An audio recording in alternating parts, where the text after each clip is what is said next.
कि आखिर क्या हुआ जो उसने रचा ली मेहंदी हाथ में। अब सहरा हम भी सजाएंगे।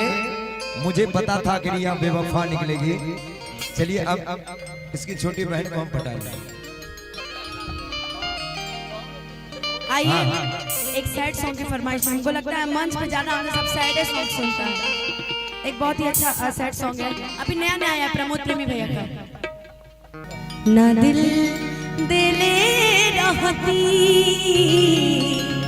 ना गम ले रहती है, किस्मत में ना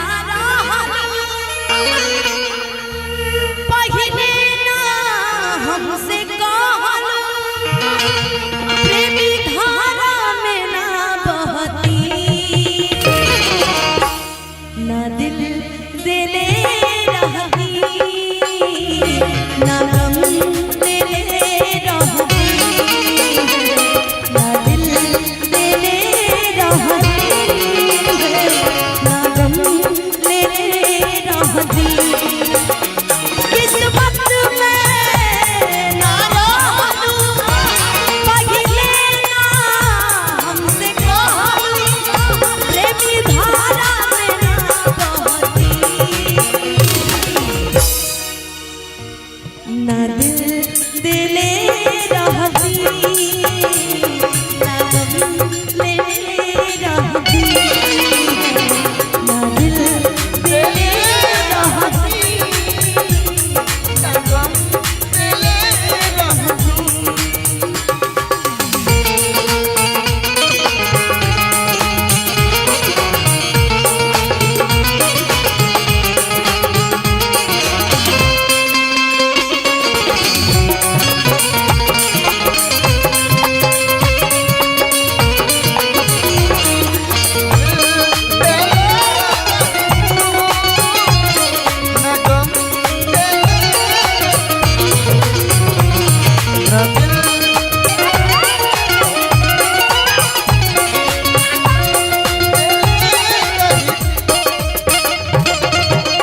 झूठे पिया वालू मोहब्बत के पानी, अब ससुरा में जाता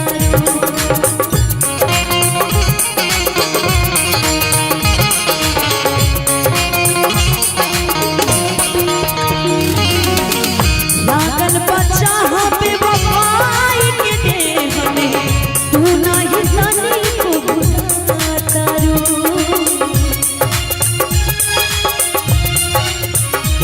दर्द सुन तबे नु कहती,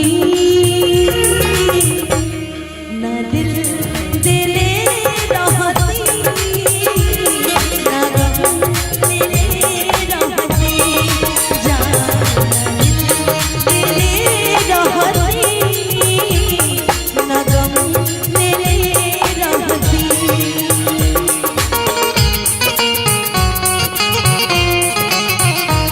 तेरी राह में जाती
गम